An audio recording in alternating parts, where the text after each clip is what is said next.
Ben, hoxe estamos aquí para falar de novas tecnoloxías, novas relacións sociais. Todos sabemos que, sexa para ben ou para mal, cada un terá a súa opinión, o seu punto de vista. As novas tecnoloxías influíron moito nas nosas relacións humanas, sexa grazas ou por culpa desa digitalización e dese desenvolvemento tecnolóxico. Entón temos aquí a 4 persoas maravillosas que nos van falar un pouco do seu punto de vista e que intentaremos un pouco discutir entre todos. Eu tamén me meterei aí polo medio para falar destes temas e a ver que conclusión sacamos aquí entre todos. Despois tamén haberá a quenda a vosa quenda, o a voso turno de preguntas para que lle preguntedes a cada un deles pois as dúbidas coas que quedárades ou facer tamén vos a vosa reflexión, que tamén sempre son benvidas este tipo de cousas.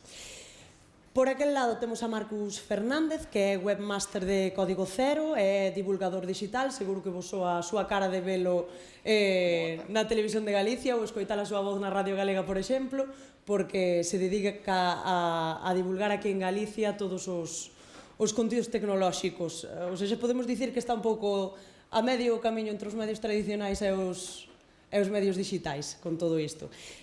Voulles pedir a cada un deles que fagan tamén unha presentación pequeniña de si mesmos, porque o que eu conte nunca será dabondo, e tamén quero que me conten cada un deles cal é a súa relación coa tecnoloxía.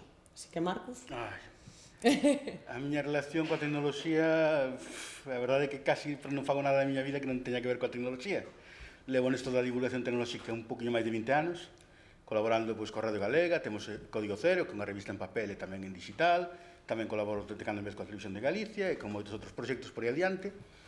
E o detalle que gracias a iso, estou en contacto constante coa tecnoloxía e cando a xente me pregunta cousas como ti cantas horas o día tes o móvil ou o ordenador? Cantas horas non o teño, non o teño cando durmo, no resto do tempo estou sempre rodado de trebellos e non considero que iso sexa ningún problema. Que a verdade é que é algo que teña asumido e que considero que é o normal dentro de certos ámbitos.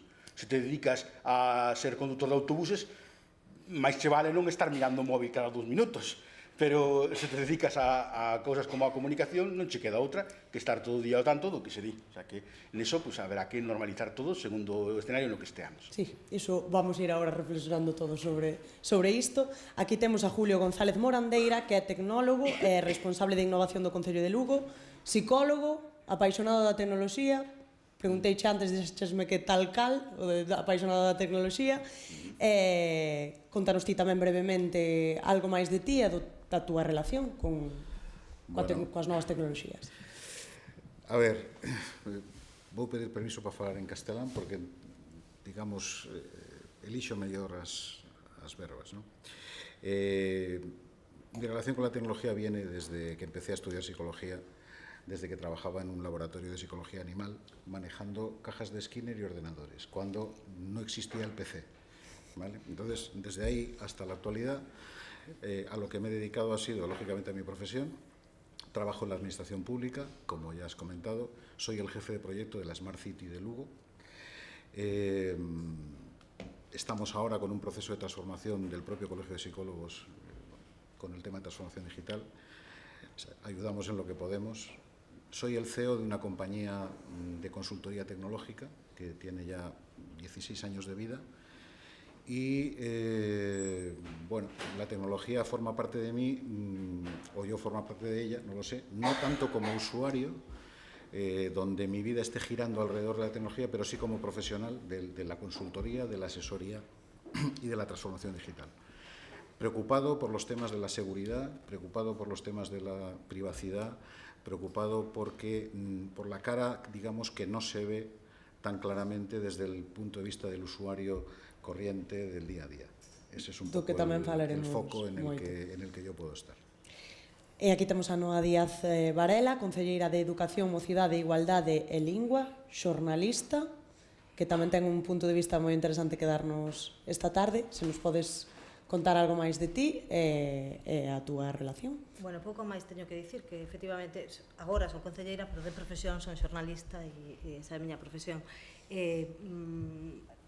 ademais son nai, e aínda que sone así raro, en realidad o quero dicir, porque precisamente hoxe, probablemente hoxe, probablemente non, xa sei, neste momento xa sei que vou ser o contrapunto neste debate, nesta conversa que imos ter. A miña relación coa tecnoloxía é absolutamente obrigada e forzada.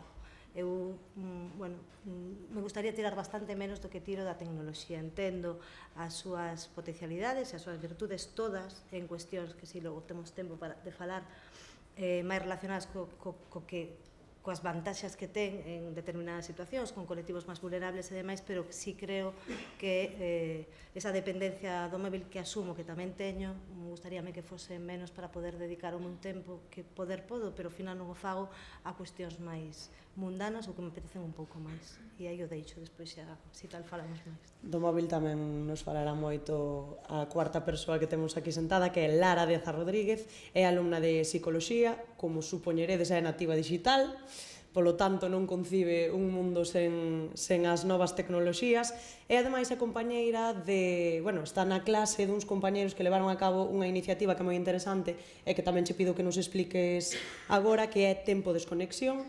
que ten moito que contar e de feito que vos tres seguro que tedes algo que dicir ao respecto. Sí, bueno, en primeiro lugar quería agradecer á Facultade de Psicoloxía e ao Colexio Oficial de Psicólogos por ter confiado en mí dende o primeiro momento, en especial tamén a Coqui e a Carlos, que nos facilitaron, acompañaron a min e aos meus compañeiros ao longo da preparación destas xornadas. Ademais, tamén quería agradecer ás miñas compañeiras que están hoxe aquí por terme aguantado estes minutos antes de subirme, que poñome moi nerviosa nestas ocasións. Creo que a miña relación coas tecnoloxías é máis que obvia, o sea, eu dende que me levanto polas mañán, collo móvil, estou con el constantemente, a miña media máis ou menos é de 3 horas ao día conectada ao móvil, solo, o sea, despois tamén teño ordenador portátil, que tamén utilizo, máis para clase, obviamente, pero bueno, hoxe en día é certo que os estudantes non somos capaces de estudar desconectados do teléfono móvil, nin de tomar algo, nin de viaxar sen compartir nas nosas redes sociais o que estamos facendo nese momento. Entonces, sí que considero que este tema é por unha parte grave, pero por outra parte tamén considero que pode darnos moitos beneficios. Isto poderían contárnoslo mellor as miñas compañeiras que fixeron o de desconexión de 7 días, pero, vou vos máis ou menos introducir o proxecto que levamos a cabo na nosa facultade, que foi, pois eso, basicamente, as miñas compañeiras estiveron durante unha semana desconectadas do teléfono móvil, de todas as redes sociais, nos vídeos que podedes atopar no Instagram da COP, na que aparecen moitas das miñas compañeiras explicando moi ben, que explicaban que era moi complicado para elas levantarse da cama e non coller o móvil, por exemplo, non compartir as súas notas do USC, porque xusto cadrou así cos seus compañeiros, un montón de incidencias que tiveron ao longo desta semana. Xa me entendedes. Non, sí, pero parece unha palabra forte. É grave. Sí, que houve xente incluso que, unha compañeira que tivo que desistir porque non podía máis, é interesante, non, ao final, saber estes puntos de vista de diferentes persoas. Ben, eu quería comezar antes de nada poñéndonos en riba da mesa unha cuestión que é: que credes que, dándolle o título desta mesa de novas tecnoloxías, novas relacións sociais, humanas, que credes que pensa a xente ao ler este título? Porque hai unha tendencia a falar de todo isto, das novas tecnoloxías, dun xeito negativo, sobre todo nos medios de comunicación temos un pouco de tendencia a demonizalas, non? Entón, vos que pensades que pensa precisamente a sociedade cando ve un título como este? Que pensa en realidade a xente das novas tecnoloxías? Tamén que pensades vos? Eu, se acaso, empezaría un poquinho discrepando do termo novas tecnoloxías, porque, son de antes de que nacera eu, novo non son. Polo que falar de novas, o que ten é que agora estamos máis familiarizados coas tecnoloxías da información e a comunicación, Pero realmente, falar, por exemplo, estaban dicindo o móvil como un problema. Pois o móvil non é distinto do automóvil. O automóvil permítenos comunicarnos, o que pasa que físicamente, e os smartphones o que nos permite é comunicarnos a distancia, sen ter que perder ese tempo en desplazamento. Polo que, para moitos, o que supón é estar máis conectados que os demais. Que hai algún tipo de xente que, en vez de comunicarse máis, o que fai é illarse, pois neses casos hai que tratalo. Eso é un mal uso da tecnoloxía, como aquel que colle o automóvil cando vai bebedo. O sea, que realmente temos que usar as tecnoloxías ben, pero o único que fai, no caso de relacións humanas, é unha ferramenta para a comunicación. En vez de atoparse nun bar, podes comunicarte co móvil a horas as que non poderías ir a un bar. O sea, que realmente para a familia, para os contornos sociais distintos que tal, podemos tecer mellor as nosas redes sociais. Rede social non é Facebook, rede social é a familia, rede social son os amigos. Os outros son plataformas que permiten facilitar estas comunicacións en rede social. E iso que temos agora é máis relación entre as persoas que nunca. E que negue iso é que non o sabe ver. O sea, porque estás vendo que unha persoa está mirando por unha pantalla. Pero iso non quere dicir que non estea falando con alguén, que non estea lendo un libro, que non estea vendo unha película. Realmente utilizan un dispositivo distinto para facer algo que antes facíase doutra maneira. O que ten é que iso pode ocasionar problemas como déficit de atención, ou que non podes parar 5 minutos mirando para a parede porque te aburres. Pero esas son outras cosas que nos temos que ir a facendo e que non son culpa do dispositivo. Son máis ben de que igual non soubemos adaptar os nosos ritmos de vida ao contorno actual, que non é igual agora que hai 5 anos e que hai 10. Porque foi mudando todo. Nese momento, hai 10 anos, pouca xente tiña WhatsApp, que parece como que o olvidamos. Agora o temos prácticamente todos, incluindo xente de máis de 70 e 80 anos, que era algo que, a ver que se lleva a correr, que os nosos avós e bisavós puderan ter de smartphone. E iso realmente o que nos axudou foi a comunicarnos, non a illarnos.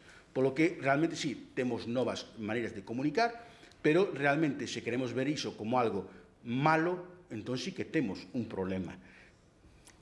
Vos que credes desa... A respecto do que di Marcus, claro, se as novas tecnoloxías consistisen só nunha forma de comunicar, ben, o problema é que, e esa era a miña conclusión de hoxe, pero xa lanzo aquí, dende o meu punto de vista como sociedade, e tamén como individuos, pero como sociedade non estamos aínda preparados para cambios tan brutales como os que estamos vivindo e ademais para esta clase de tecnoloxía. Porque o problema, dentro do meu punto de vista, e non son eu e menos, o sea, vou ser moi atrevida, son consciente, porque soltar isto aquí diante de todos e todas vos, que sodes precisamente quen traballades neste tema, pero para mí o problema destas novas formas que ti chamas de comunicación, se iso quedasen aí, o problema non é, para mí non é unha cuestión de como me comunico con alguén. O problema é que agora lle exixo unha inmediatez brutal a esa persoa. Xa non lle permito que tarde 3 minutos en contestar. Quero que faga xa.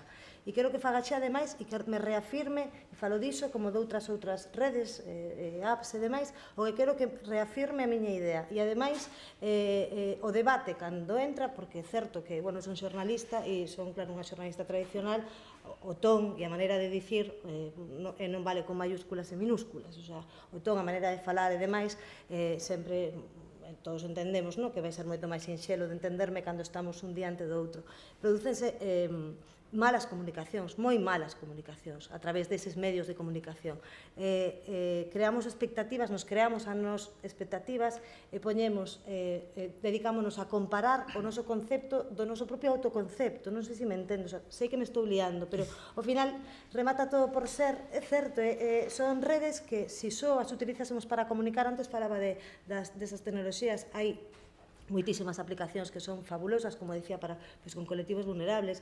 Grazas ás novas tecnoloxías, hoxe hai mulleres vítimas, e eu digo porque, bueno, agora estou un pouco traballando nese ámbito, vítimas de violencia machista que, grazas a determinadas tecnoloxías, bueno, van a estar, non digo, desafortunadamente non de todo, pero dende logo si teñen unha maior protección, ou as persoas maiores que están soas, si, teñen vantaxes, non digo que non, pero non consiste só esas, eu por iso digo, e parto dese punto do meu escepticismo con estas novas tecnoloxías, bueno, deixando, perdón, e isto sí, o prazer de, non digo que non se poda ler un libro nunha máquina, nunha tal, pero o placer de pasar follas, é dicir, entendo perfectamente, despois a manía de, cando ti estás diante dunha pantalla, non levantas eu teño quedado con amigos e con amigas que tomando un viño, non me falan, porque están tal, e están mandándolle mensaxe o que ten ao lado, ou unha foto que ten ao lado.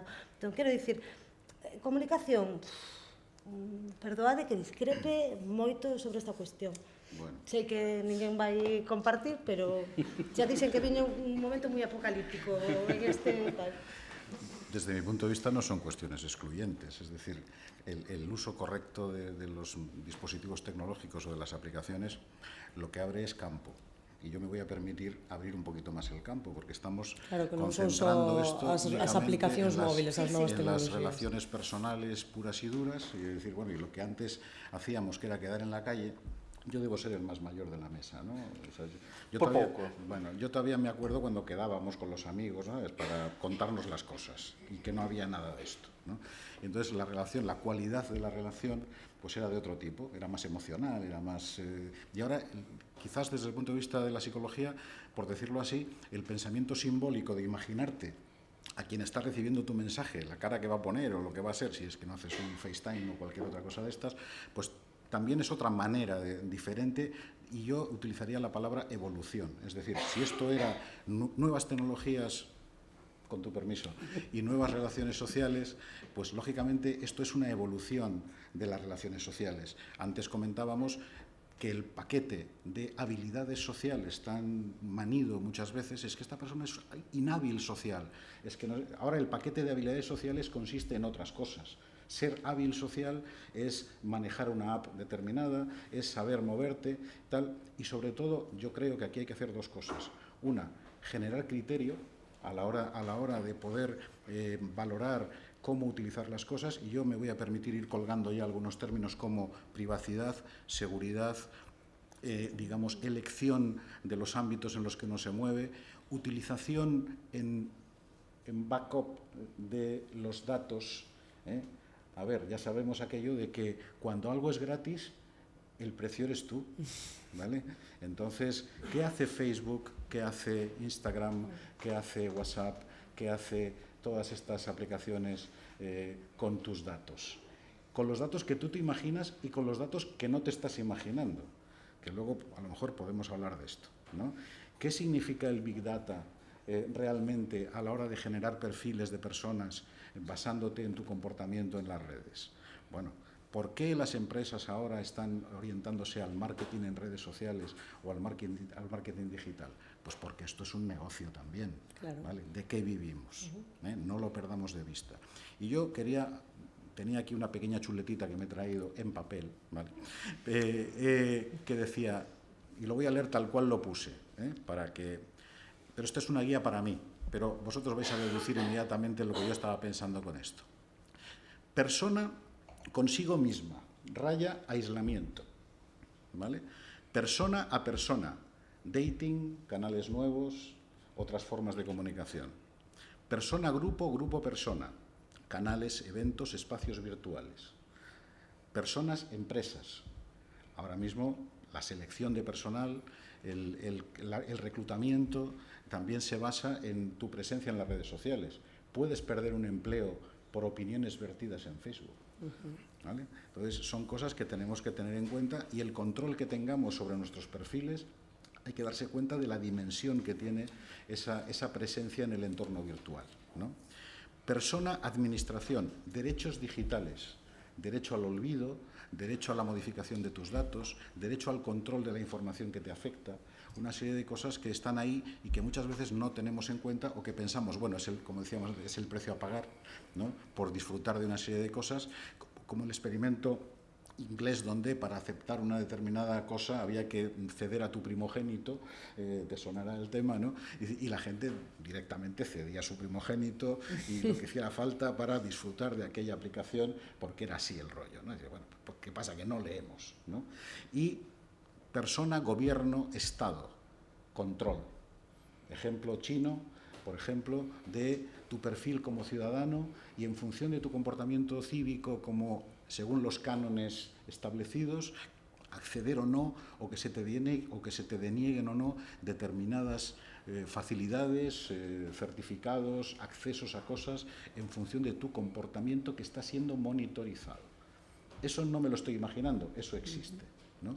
Entonces, digamos, para que en nuestras cabezas pensemos realmente, cuando tenemos esas relaciones o ese contacto con el mundo digital, de qué estamos hablando. Con lo cual hay que informarse. Yo creo que hay muy pocos disclaimers en las páginas web y los que hay se leen muy poco, ¿vale? Cuando yo la pregunta, no está la persona que inicialmente iba a estar, de adoptauntio.com, que yo venía todo ilusionado para hacer esta pregunta, no, pero decía yo, vamos a ver, en esa red social y en otras similares, ¿cuántos perfiles falsos hay? ¿No? Y nos parece que estamos hablando con personas, pero estamos hablando con chatbots, estamos hablando con autómatas, estamos hablando con sistemas inteligentes, estamos hablando con otra cosa que no son personas, pero que se comportan como personas. Pero ¿no? dunha vez que entras claro, nesas apps tamén parece que, que estás disposto a pagar ese precio. Claro, estoy de acuerdo, pero quiero decirte que, como decía él antes muy bien, si tú tienes control sobre lo que estás haciendo, perfecto. Ahora bien, aquí funcionan los mecanismos que en psicología se conocen muy bien, que son las adicciones, que son las recompensas, que son una serie de condicionantes que modulan tu comportamiento y que hacen que tú tengas un comportamiento orientado ¿a qué? Pues al negocio que está detrás de la web en la que tú estás participando, por ejemplo, ¿no? Ejemplo del día a día, una máquina tragaperras.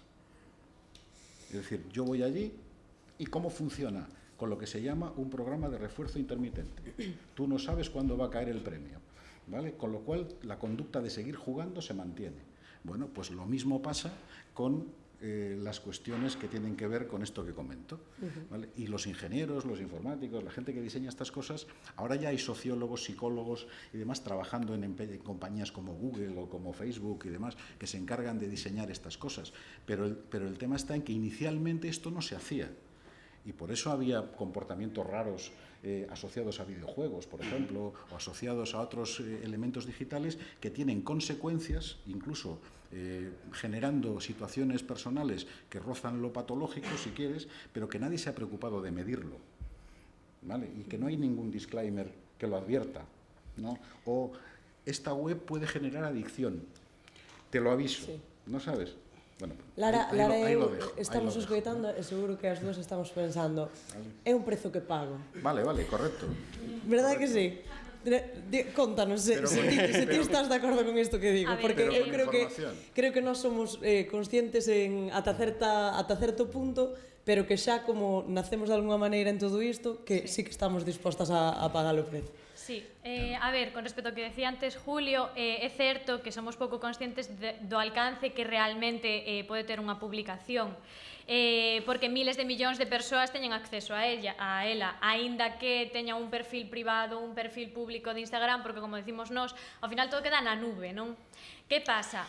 Que aínda así, a pesar de que me faga moita gracia de que ao final a xente que máis critique o que decía antes Alba, que non, é que as redes sociais están afectando tal, sexan os pais ou, bueno, o colectivo máis adulto, tal. Colectivo adulto. No, pero faime moita gracia que sexan eles cando eles son os primeiros que están todo o día pegados ao móvil últimamente, o sea, eso sí que opino. Si, xa non é da xente nova só. Engadiría, e os que cometen todos os erros que se están a criticar aquí mesmo. Sí. Perdonad, yo no estaba haciendo una crítica. No. Yo estaba haciendo una descripción. Sí, de todas formas, quería tamén reincidir en que as redes sociais non só teñen desvantaxes nas nosas vidas, porque xa sen ir máis alá, dentro do mundo da educación, o sea, temos un montón de vantaxes que probablemente vos non contastes con elas. O sea, por exemplo, a miña irmá que ten 12 anos ten un proxecto que é o proxecto Avalar, e os meus pais, por exemplo, xa non teñen que estar con notiñas nin nada, o sea, todo é digital. Por exemplo, a miña irmán, que a mí sorprendeume moito outro día, díxome, non, é que agora eu xa non levo a xenda a clase porque total os como se dice, os deberes mándanos xa vía online. Eu alucinei, claro, para min eso era, wow, imagino que para vos tamén. Bueno, ao final tamén nos na universidade o mesmo, a comunicación que temos cos profesores ao final, ademais de na propia clase, por mail, e eso en realidade é unha vantaxe enorme, porque eu, por exemplo, hoxe teño unha dúbida para o examen do venres e podo coller, mandarlle un mail e o profesor inmediatamente ao día despois, contéstame e bueno, ao final sempre son atallos e vantaxes para min a hora de poder estudiar bueno. Bueno, mira, por casualidad de la vida, la semana pasada estuve yo formando al CAO que atiende el proyecto Avalar. ¿Vale? Dos temas. Se utiliza como canal de comunicación WhatsApp, ¿vale? Y se utiliza como canal de comunicación Telegram, ¿vale? ¿Los servidores de Telegram dónde están? Bueno, estaban en Rusia. ¿Y ahora? Están por ahí perdidos y localizables. Vale. LOPD. Uy. No, o sea, ¿Vale? WhatsApp, 3/4 de en Londres. Estados Unidos. Todo. ¿Vale? Entonces, quiero decir, estamos utilizando para un servicio público una cosa que no cumple la ley de protección de datos, por ejemplo, ¿no? Entonces, desde el punto de vista del usuario final, pues a ti no te importa, ¿de acuerdo? Pero desde el punto de vista de la garantía de derechos o desde el punto de vista normativo, pues te debería de importar. Esa es mi perspectiva, ¿no?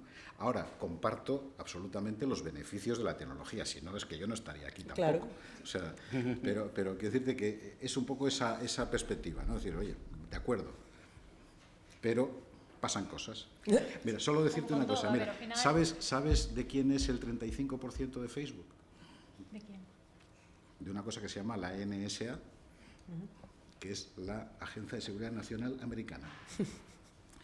¿Sabes que por contrato, y de ahí viene el problema que se está produciendo con Huawei, por ejemplo, y todo este rollo de los chinos y demás, por contrato todas las empresas tecnológicas chinas están obligadas a colaborar con el gobierno chino? ¿Cómo colaboran? Ya no sé.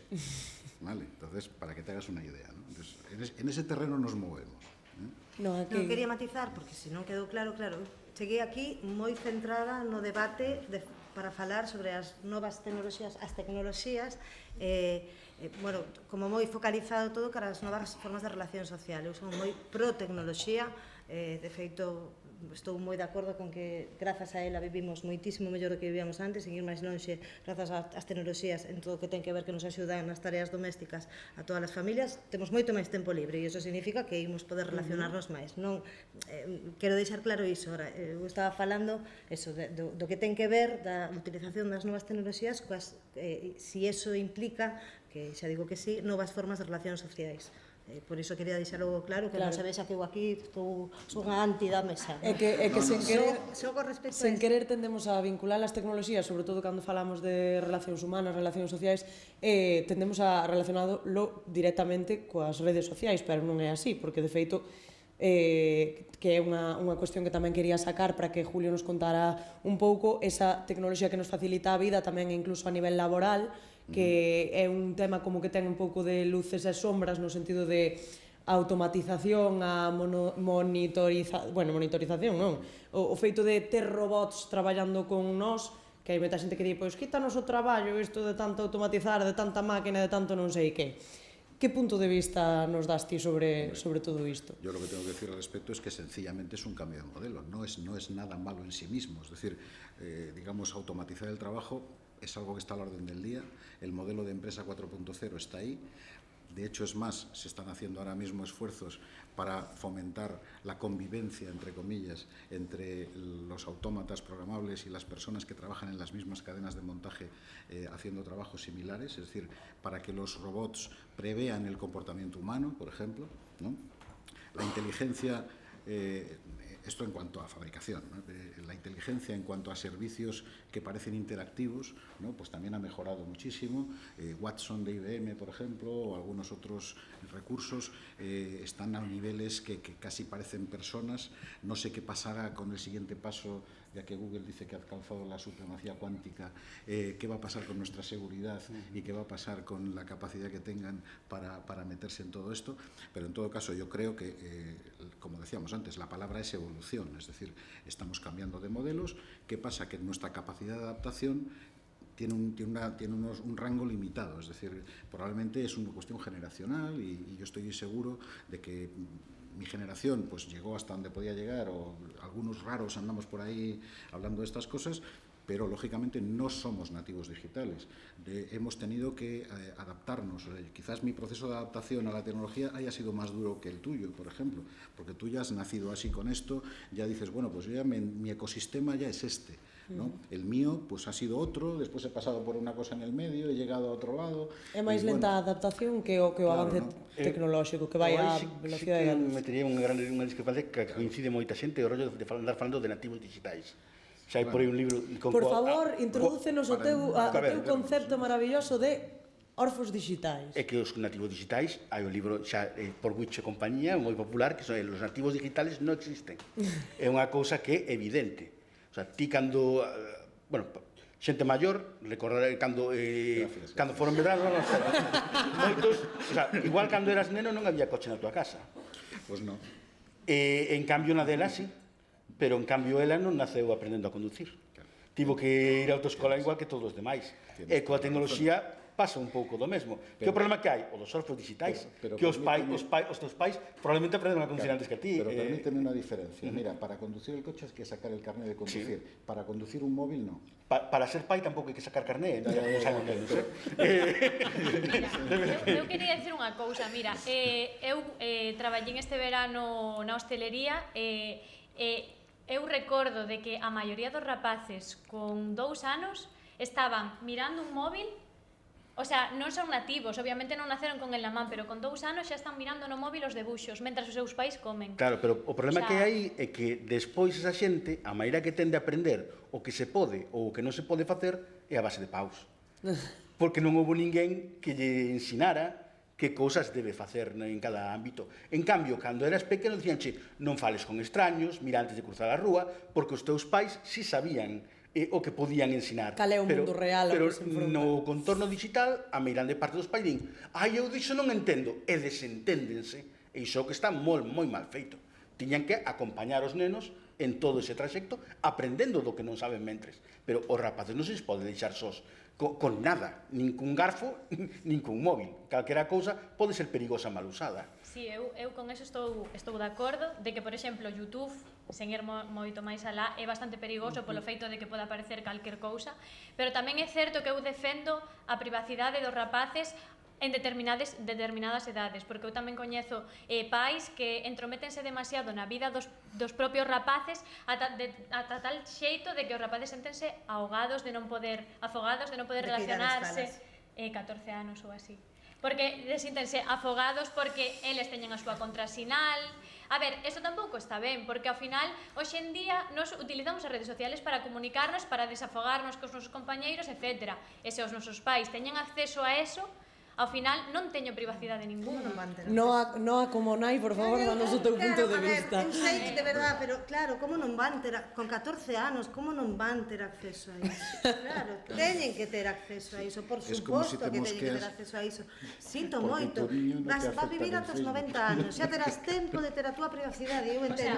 E non sei se a límite está nos 18, nos 19 ou nos 17, non o sei, pero con 14 anos, de verdad, sí, ten que haber un control e exhaustivo. Bueno, as miñas fillas teñen a mala sorte de ter a nai que teñen, porque xa son conscientes de que van a aguantar sin móvil ata que lles produza, ata que realmente teñan un problema social, de sociabilización.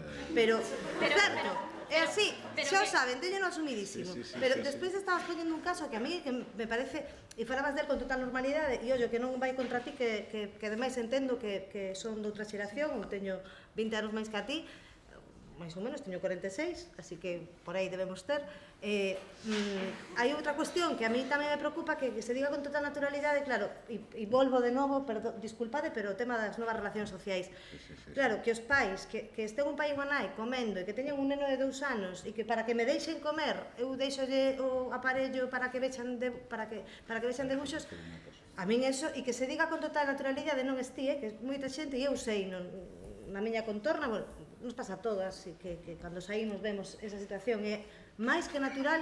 A min eso sí me parece que precisamente estamos xerando novas formas de relación social, e esa é unha nova forma de relación social familiar. Estamos deshumanizando todo o que ten que ver non sei, co apego, iso mellor, quero dicir, evidentemente a min antes era un xoguete, antes era toma tal, pero o neno sentaba ali ou aguantabas o choro. Agora é estarlle dando un aparello que o problema non é tanto que estea vendo unha pantalla, que para min tamén o é, pode ter cuestións de saúde e demais, pero xa non é eso. O problema é que xa lle estás poñendo na man algo que vai entender que cando teña 14 anos vai dicir, mamá, papá, pero ti como estás controlando a min e tal, se eu teño todo o dereito, porque para ele ese instrumento xa é algo absolutamente normal. Entón, sí que, claro, eu sí creo que hai que controlalo. A ver, pero ti podes levar un control do seu perfil tendo ti a túa conta e podendo acceder a ela, pero non é o mesmo eso que ter a súa contrasinal e ver as conversacións que ten cos seus compañeiros. É o que fai por privado. Claro, no, pero por privado, ti, por exemplo, podes controlar que el non acepte a descoñecidos, pero ti o que non podes facer é controlar as conversacións o mellor que teñen dentro, porque aínda que ti penses que con 14 anos non estás afectando a que eles sociabilicen, eu creo que actualmente unha persoa que con 14 anos non ten unha rede social, que isto pode que sexa preocupante para os pais, pero eu creo que hoxe en día con 14 anos se non tes unha rede social é moi complicado o mellor que te relaciones na clase dunha maneira igualitaria, porque, por exemplo, coñezo xente que non ten unha rede social e ti estás no teu grupo de compañeros, mima, viches o que subiu Falanita no Instagram? Ai, é que eu non teño, entón estás como off, o sea, estás fora desa conversación.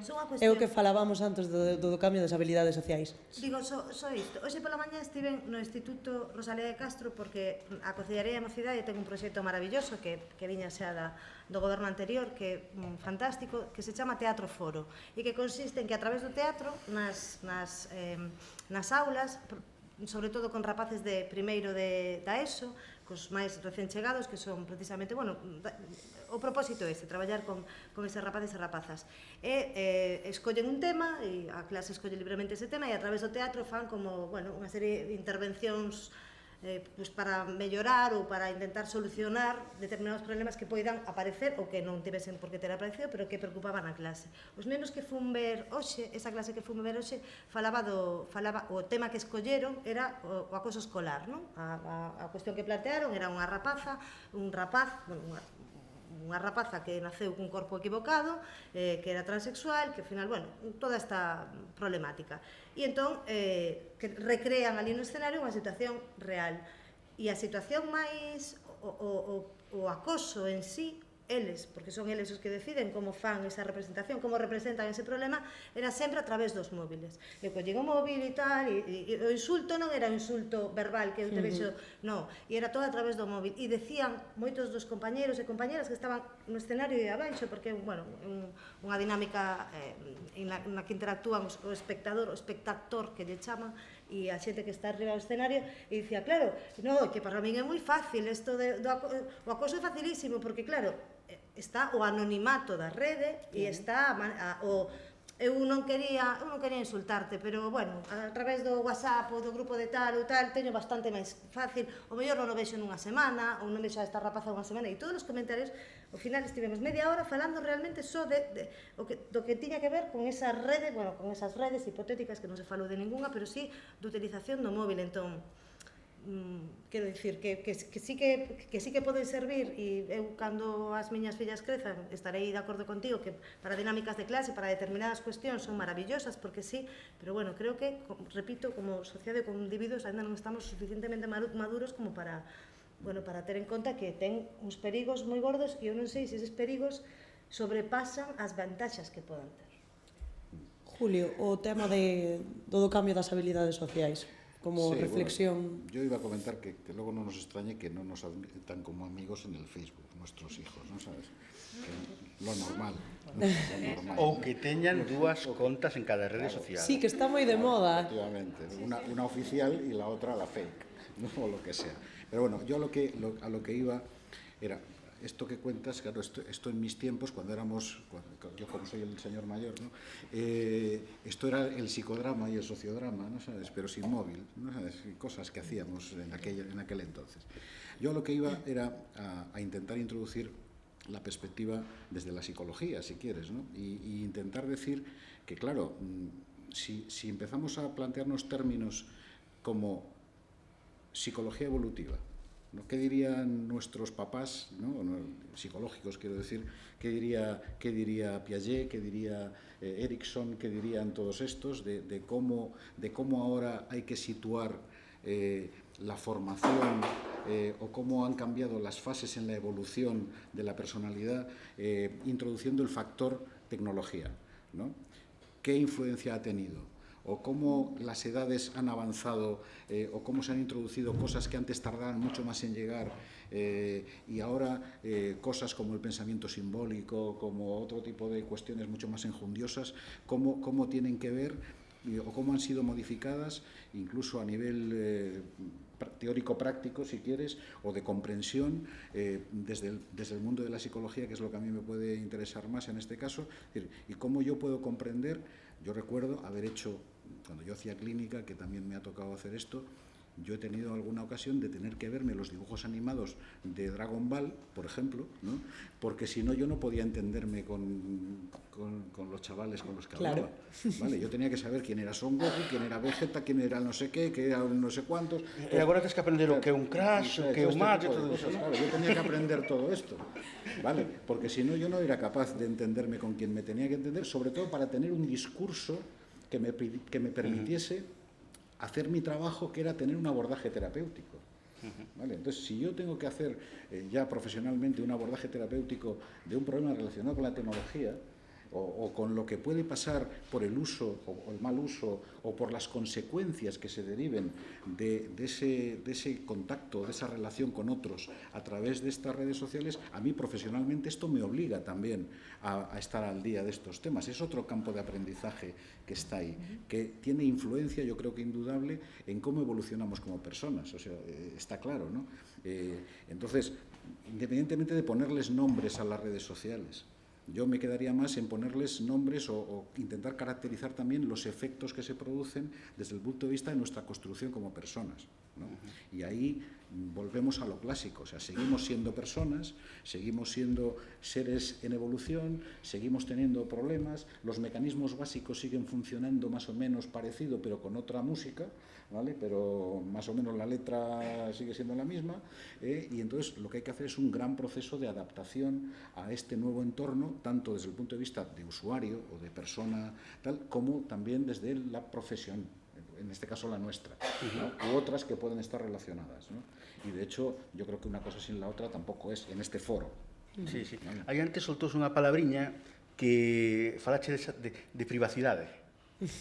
Claro, aquí hai que explicar unha cosa. A palabra privacidade agora non sei se correxiron os dicionarios, pero non era nin do español nin do galego, era do inglés. E non quere dicir o que moita xente pensa. Non se refire á intimidade. No caso que ti falabas era intimidade, o sea, era meterse nalgo que debería permanecer un ámbito privado. En cambio, de privacidade sí que é algo no que hai que educar os rapaces.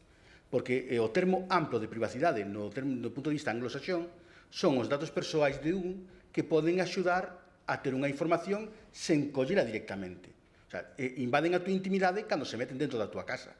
Pero se miran no teu lixo, saben as cousas que compras en Amazon, fan un rastreo da tua navegación de internet, poden sacar un perfil teu e iso é unha invasión da privacidade. Estánse metendo coa túa vida e poden saber cousas que ti non tes por que querer que se saiban, poden saber a túa ideoloxía política, a túa religión ou cousas desas, e por culpa diso poden non aceptarte nun traballo ou ter calquer outro tipo de repercusión. Ese tipo de cousas sí que é algo que hai que entender. E ademais aí sí que estou un pouquiño en desacordo co que se dicía antes de que fan falla disclaimers por todas partes. Eu creo que temos que entender que todas as alertas que hai están encendidas, pero non temos xa que mirar para elas e non nos teñen que molestar. Porque eu, non sei se, creo que coincideres todos comigo, eu estou a tocarallo dos avisos das cookies en todas as páginas web. Xa sei que me están espiando todo, non fai falla que me aparece ese faldón por aí. E que haxe unha lei europea que obliga que saia aí de pesado, que xa sei. E se quero desactivo no navegador. E iso teñámoslo que entender con todo. O sea, todo o que fagamos en internet está sendo rastrexado. Nunhas veces es anónimo, noutras non, pero nos momentos nos que es anónimo sigue sendo rastrexado, eses datos pódense desanonimizar. O sea que realmente pódese saber quen es, e inda que ti non deres o teu nome en ningún momento. Porque se eu agora utilizo un dispositivo dende aquí, o número de persoas que estamos aquí somos reducidas, e se despois coincide que van onde vou, igual só sou eu, e se pode desanonimizar todo o meu tráfico de todo o día, e poden saber todo ese tipo de cousas sen que eu meter o meu contrasinal nin o meu usuario en ningún lado. E para iso sí que temos que ter unha cultura moi a longo prazo, porque neste momento realmente non está vendo consecuencias diso. Non vemos que no noso día a día nos afecte, pero dentro de 20 anos pode afectar moito co que esteamos facendo agora, non co que fagamos dentro de 20 anos. E ademais poden ser cousas como, imaginades que vos rexeitan nun seguro, pois podes ter un problemón, como non podes ter un seguro de coche, un seguro de saúde, por culpa dunha cosa que publicaches no Instagram hai 20 anos. O sea que realmente temos que empezar a ter certo sentidiño de como se fan estas cousas, sentidiño, palabra do ano na RAG, a verdade é que iso creo que é o que ten que imperar, de ter unha, o que se chama de maneira ampla, cultura digital. Sí. Non me refiro ao de poñer gaitas na galega, senón ao de saber como temos que empregar as cousas, entendelas como temos que tomalas como propias e reaccionar dunha maneira, como mínimo, un poquinho coherente. Lara, querías... Sí. Bueno, se me permite, Sí, a modo claro. de especie de conclusión, quería decir unha cousa. A ver, é certo que deberíamos de ter un pouco máis de educación neste sentido e tamén que é necesario o control, pero tamén creo que este control debería realizarse dunha maneira acorde coa actualidade. O sea, que tamén, o sea, se ti crees que hai un problema coas tecnoloxías actualmente, eu creo que este cambio ou este control que buscamos teñen que ser acorde coas tecnoloxías e coa actualidade. Non me expliquei ben, creo. ¿No? No, vale. A ver, todos somos conscientes dun cambio que hai, era un pouco facendo referencia ao que decía ela, de que necesitamos un control, pero eu penso que ese control debería de realizarse acorde coa actualidade, non mirando tanto no pasado, pero bueno, da igual, non sei explicar. No, pero explícate mellor. No, da igual, es que non sei explicar. Da igual. Outra pregunta, sí. A que actualidade te refires? Actualidade tecnolóxica. Vale, a ver. A ver. Ponnos un exemplo. Non sei. Non sabes? Da igual, outra. Non estás falando dos retos en redes sociais, nin cosas desas. Non, do que decía ela, o decía, por eso agora está un pouco Sí, fora quero de dicir lugar. que tamén nos, o mellor, temos que cambiar a Claro, perspectiva, eso, a eso adecuarnos aos refírome. novos tempos agora e ver Exactamente.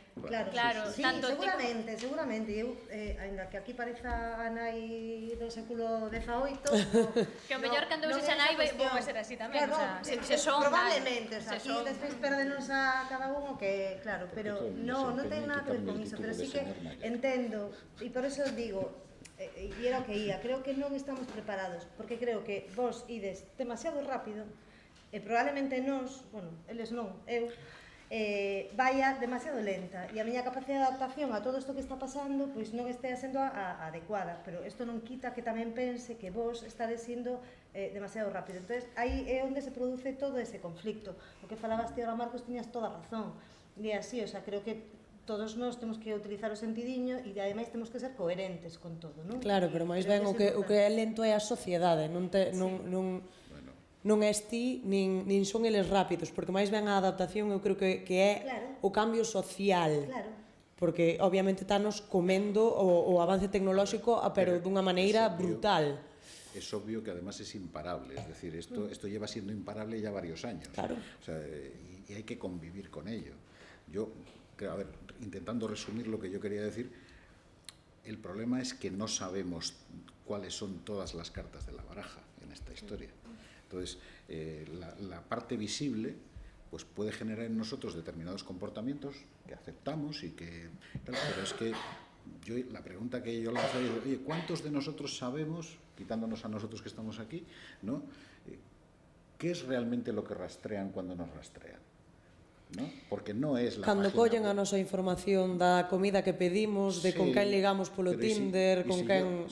Porque teñen información de todos os tipos. Si yo te digo que aparte de eso se rastrea cómo mueves el ratón por la pantalla, dónde paras un poquito más, unos segundos más o unos segundos menos, en qué te estás fijando, qué has rastreado en la unidad de tiempo anterior a ese rastreo, cómo has enlazado todo esto. Si te digo yo que al mismo tiempo se combina con tu ubicación y que resulta que hay cosas en tu ordenador, empezando por el antivirus, por ejemplo, como le pasó a los señores de Avast, caso conocido de la semana pasada, que les han descubierto vendiendo los datos de sus usuarios, que es un antivirus que es gratis, pero resulta que recopilaba la información de tu navegación por Internet y más cosas, y luego se dedicaban a venderlo al mejor postor, ¿no? Y claro, les pillan y dejan de hacerlo, vale. Pero el Pero problema ata que os pillaron, que... Pero avisaban nos disclaimers que facían iso. ¿Ves? Ya, pero a ti te importaba, pero tú le cediste a tu primogénito. Claro, y entonces una vez cedido tu primogénito, haces lo que te da la gana. Vale, pero quiero decirte que la información con la que contamos, nos imaginamos que es de una manera, pero resulta que es eso más otras cosas. Entonces, sencillamente es dejar eso claro, es decir, oye, vale, aceptamos barco como animal de compañía, muy bien, pero el barco tiene agujeros, tiene esto, tiene lo otro y tiene más cosas. Con lo cual, pues, y sobre todo, independientemente de eso, imagínate en la profesión de fe que haces. Yo confío en Facebook como sobre todas las cosas. Bueno, muy bien, pues ya está, pues confío en Facebook. Eso é curioso, porque Mark Zuckerberg hai 5 anos, moitos medios de comunicación o poñían como gran líder de Silicon Valley, un exemplo de empresario a seguir, e nos últimos 2 anos está considerado como destructor da democracia. O sea, que cambia en como se poden ver todas estas cousas. E así, hai iniciativas como a que fala de desconexión digital, que a ver como hai desfacer dentro de 2 anos. Porque se cumpre máis ou menos as previsións, este ano é casi seguro que WhatsApp permite empezar a pagar co móvil. E se pasa como pasou con WeChat en China, no último ano, atopar unha tenda en China onde poidas pagar con efectivo é complicado. Os turistas teñen problemas para pagar en China, porque paga todo o mundo con WeChat. Pero como pagar con WhatsApp? Neste momento, en China, a aplicación de WeChat ten códigos QR, ten códigos QR, claro. Pero entón xa existe. Non digo que tan pronto o metan en WhatsApp e se empece a facer algo masivo e non pase como que non que precisas un móvil NFC, que tens que ter... Cando non sexa algo complicado, senón que sexa moi doado, e para mandarlle cartos aos amigos nunha cea, o fagas co WhatsApp, pero tamén pagues a compra co WhatsApp e fagas todo con distintas aplicacións no móvil, non te podes desconectar do móvil porque entón desconectaste da economía. E xa tes un problema. E que aí hai outro tema que eu quería sacar tamén, o tema da desconexión e ao mesmo tempo a eterna conexión.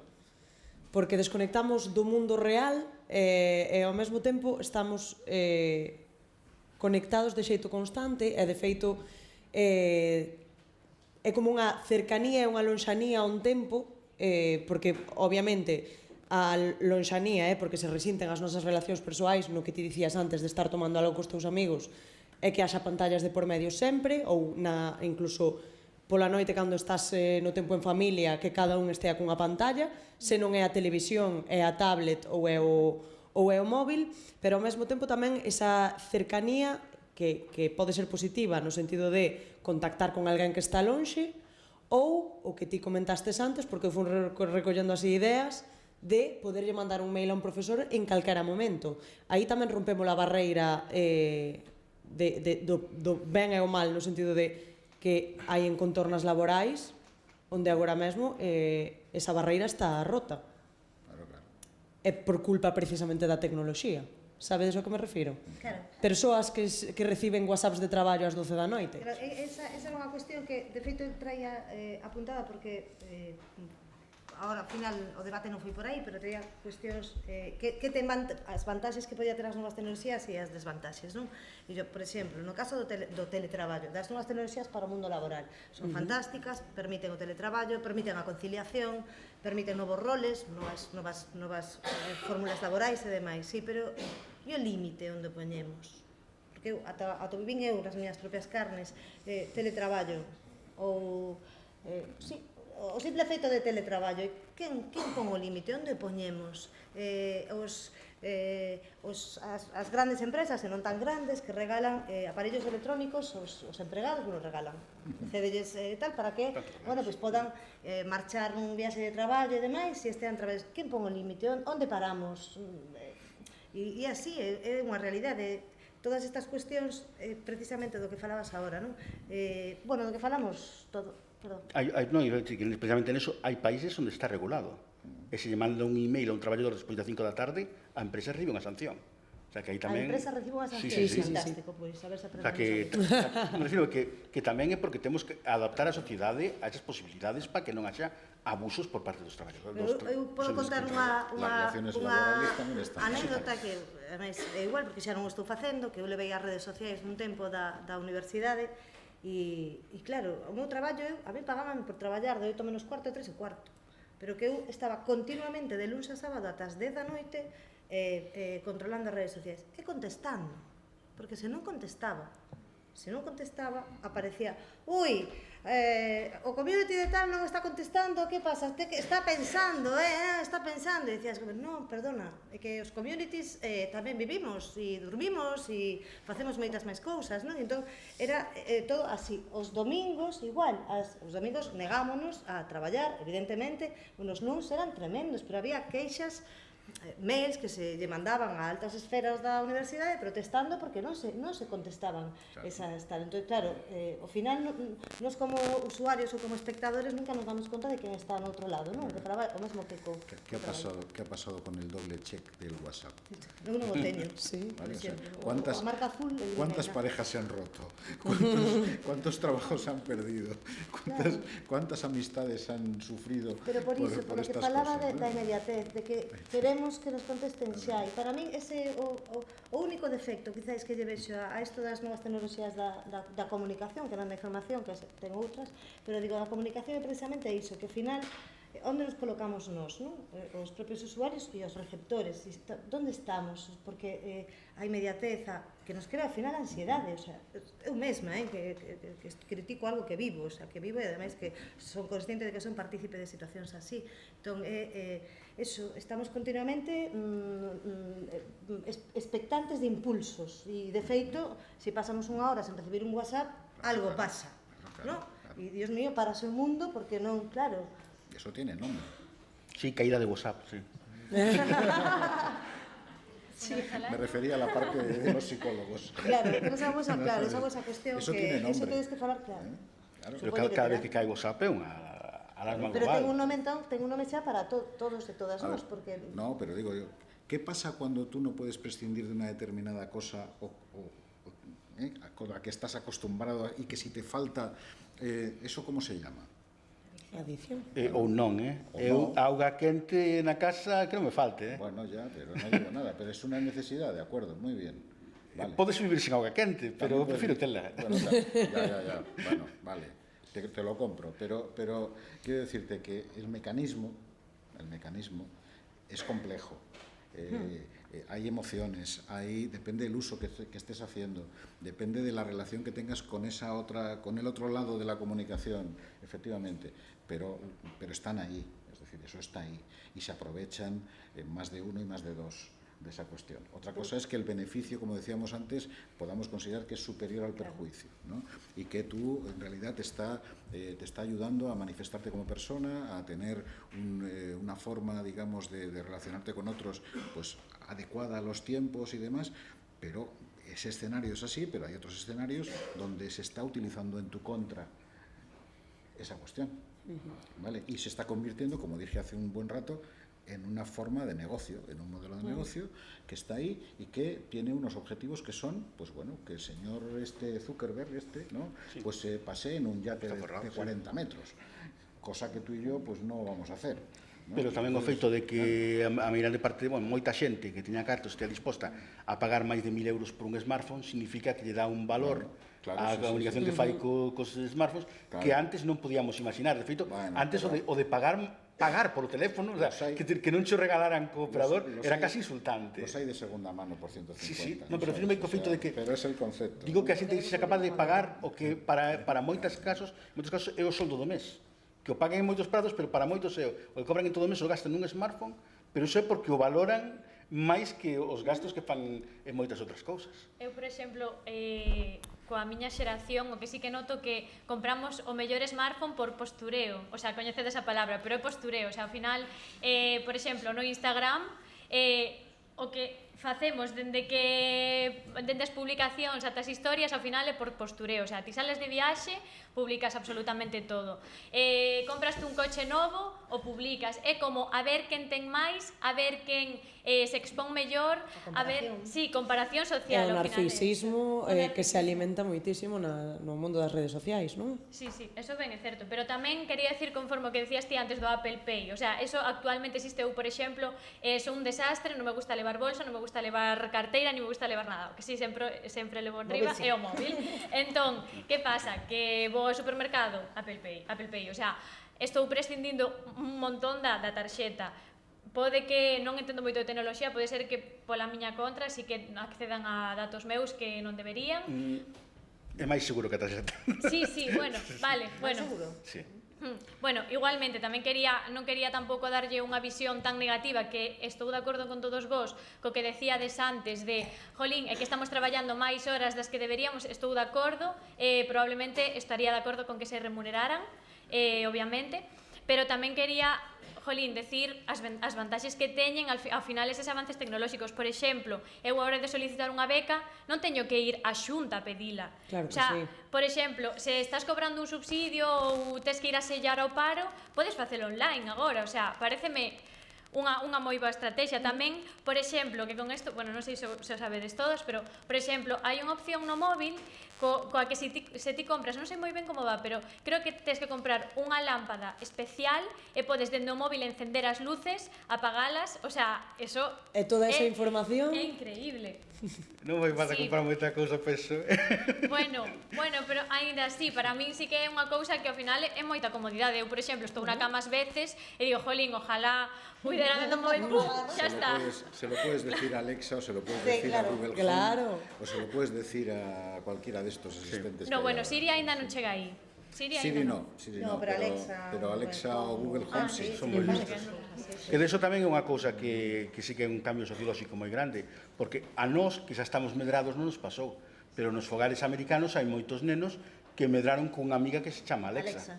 E que están afeitos a falarlle, nós ainda temos algo de reparo en falarlle as Sí. máquinas, pero o feito de que a xente se faga amigo dun trebello que lle responde as cousas e que lle obedece sen rechistar, que encende unha luz, que Isto pon algo na recorda tele. todo o tempo a películas e series De ciencia ficción, de inteligencia artificial. Pero en cambio algo... Ou seja, Black Mirror, Her, que é o que me está vindo agora. Sí, estas son cosas que ven Por si como, non había- como non do as demo, pero en vistedes. cambio Ex Máquina. algo que non vemos como demo, o sea, eu que me criei na época dos videoclubs, o de ter que ver unha película, ter que andar mirando calera, non sei que tal, e que agora teñas un catálogo inmenso que nunca o das visto de plataformas a carta, E gratuito, eso cambia a ademais. maneira de estar nos fogares.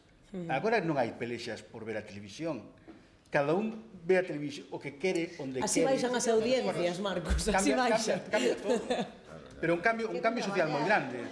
Agora non pode haber eso de toda a familia vendo 1, 2, 3.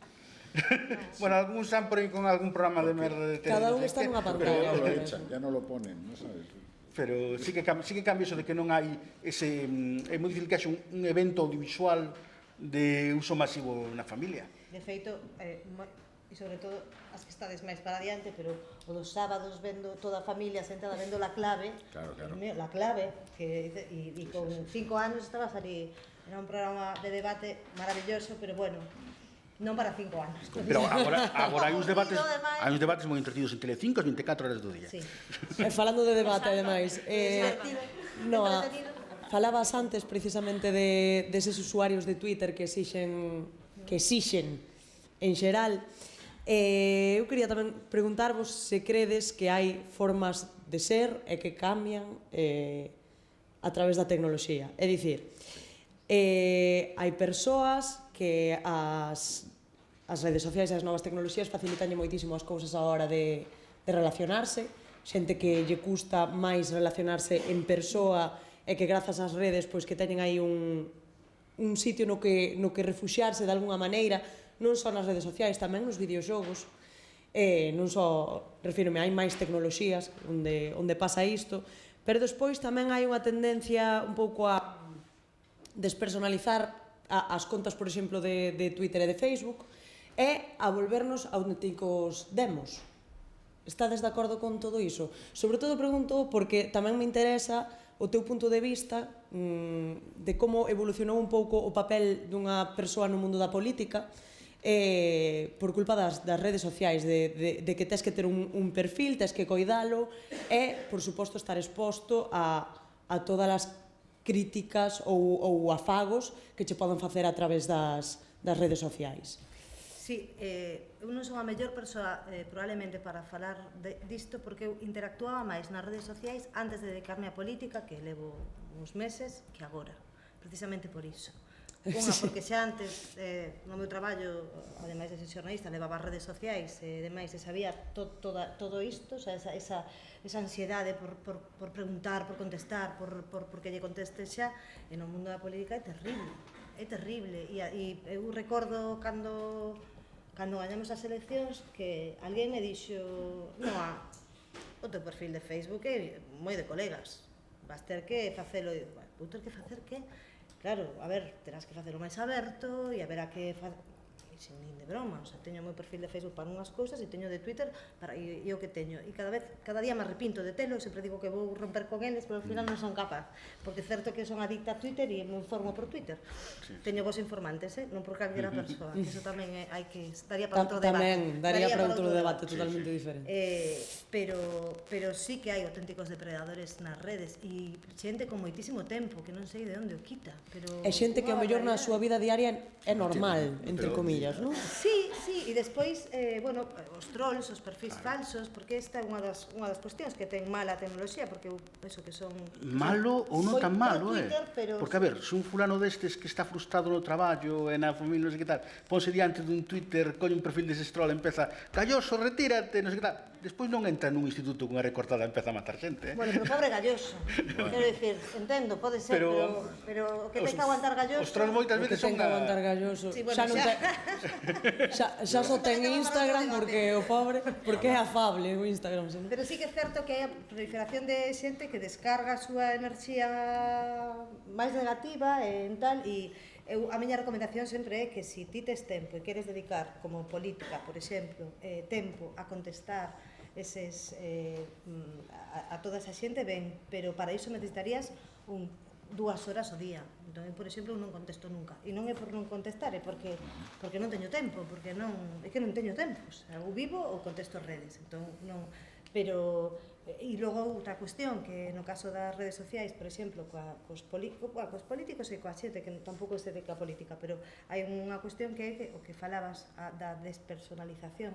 Hai moita xente que leva os perfis da xente, de calquera política ou de calquera empresario que se dedican a levar tal. Entón, ao final, hai unha falsedade aí, porque esta persoa realmente non é quen está contestando. E, bueno, entendo que sí, que hai unha comunicación co seu equipo de communities, pero non está contestando. Bueno, é un trabajo. Non, o traballo dos... Eu son moi partidaria de que, ademais, os communities cobren por selo, Ahora sí, que tamén por 8 horas diarias, tamén xo digo. Pero sí, eso sí, pero quero dicir, sí, pero ao final despersonalizas moitísimo a mensaxe, a imaxe de esa persoa que ti, para que ti estás traballando. Ya, puede ser, sí. Yo a la pregunta de antes, de si nos transformamos montándonos en el coche y poniéndonos a conducir, que nos convertimos en otra persona, Muy buen ejemplo, sí, señor. Pues evidentemente cuando tenemos acceso a cualquier cosa que te deje poner una barrera donde tú tengas tu, digamos, tu secretismo o tu capacidad de ser otro, pues evidentemente eso ocurre. Es aplicación básica de la ley de Murphy, ¿no? Si las pantallas no xeran empatía. Efectivamente, ¿no? Entonces, y luego, yo creo que cada uno, yo he visto de todo, he visto gente que efectivamente se dedica a hacer el burro con estas cosas y he visto lo contrario. Sí, sí.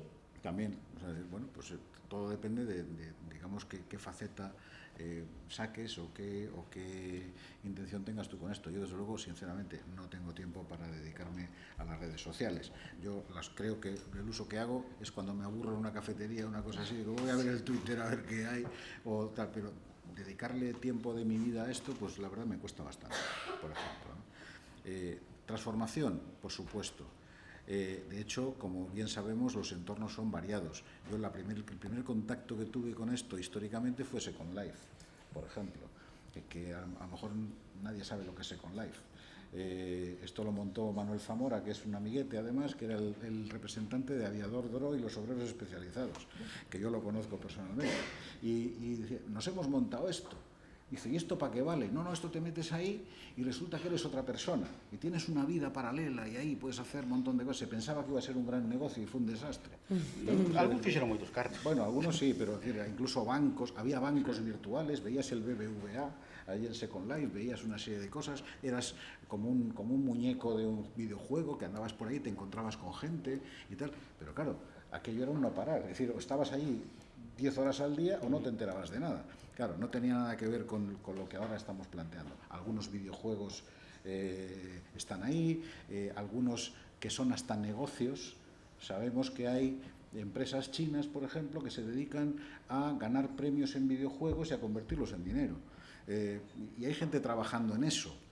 Termo chino farmer. Claro, y no uno ni dos, ¿no? Es como el minado de los bitcoins en su momento, ¿no? Entonces, bueno, es decir, que hay muchas actividades que dependen de tu identidad ahí. Es lo mismo que el riesgo que se empezó a detectar con algunos videojuegos, como por ejemplo el Grand Theft Auto, el 4 y el 5, donde se podía uno transgredir las normas sociales, socialmente aceptadas. Xan anteriores. Bueno, pero podías matar gente a propósito. Sí, a xente cando despois de acudir a unha prostituta, a dúbida que tiña era se despois roubar os cartos ou non. Entonces, eso en manos de una persona, como decía yo antes, en un proceso de evolución donde todavía la madurez o la capacidad de manejar estas cosas no se ha producido, y por ahí venían los disclaimers, ¿vale? Y el riesgo que podía estar ahí.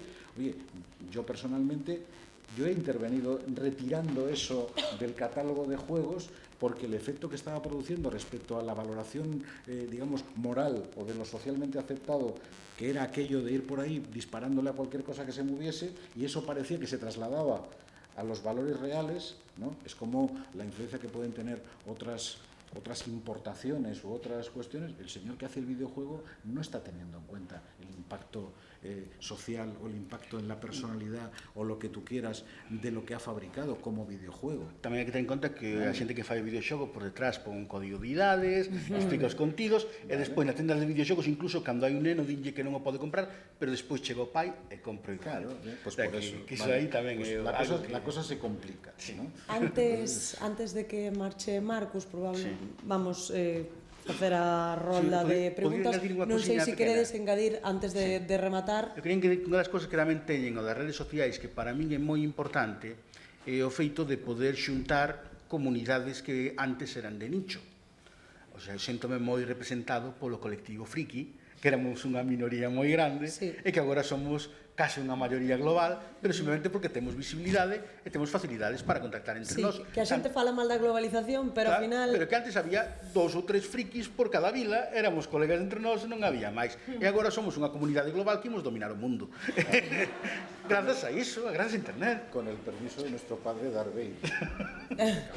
Eu quería mencionar, como Alba antes falou do Twitter, é certo que existe unha despersonalización, pero tamén é certo de que se ti eres un personaxe público é que te estás expoñendo. O sea, ti faste unha cuenta e ao final vas a ter comentarios moi bons e comentarios moi malos. É certo que en moitas ocasións, por exemplo, cando vas a criticar a un político, despersonalizas un pouco porque ao final ele está cumplindo o seu traballo, bueno, pero despersonalizas. De todas formas, o Twitter eu considero que tamén ten algo moi bo, é que hai moita xente que facéndose un perfil falso, que xa sei que é perigoso, pois eso, falar con xente que ten un perfil falso, pode que lle sirva como un sitio onde desafogarse, non un sitio onde pode dar a súa opinión, onde refuxiarse, sí, onde pode, pois, ao mellor estou mal, o sea, pedir axuda dunha maneira pois anónima de algunha maneira. Bueno, en moitas ocasións os psicólogos recomendan eso, facer unha especie de blog anónimo ou, bueno, desta tal, o Twitter moitas persoas utilizan para eso, para desafogarse. Sí, que son moi fan de Twitter, teño que recoñecelo, moi fan de Twitter, pero sí, como todo, que ao final vou acabar eu cun topicazo, que xa sei, e sempre tal, pero para que se entenda ben, quería acabar só con este topicazo, é unha idea que me quedo e que non quería deixala, e é que as novas tecnoloxías son maravillosas sempre que se utilicen ben, que casi creo que é o discurso que é a conclusión, non? Aquí, non? Simplemente iso, que non, de feito, son tan boas que, e iso, non quería deixar de falar de algo que é que precisamente esas novas tecnoloxías están contribuindo moitísimo que é a equidade educativa. A ver se deixamos, o ideal é deixar de falar de igualdade e empezar a falar de equidade, e a equidade educativa, oxe, non digo todos, pero sí, dende logo, en Galicia afortunadamente moitos e moitas, por programas educativos que hai na educación pública, que podría haber moitos máis e mellores, sei, no? Pero prácticamente todos os nenos e nenas ao longo da súa vida da educación primaria teñen acceso a internet e demais nas aulas, o que quere dicir que, bueno, esa fenda digital que se podría dar non existe. Entón, quero dicir que por iso que non todas son malas, non quería acabar cunha mensaxe negativa, non quería, non todos son malas novas para esta cuestión. Non, claro que non. Pois alguén ten preguntas?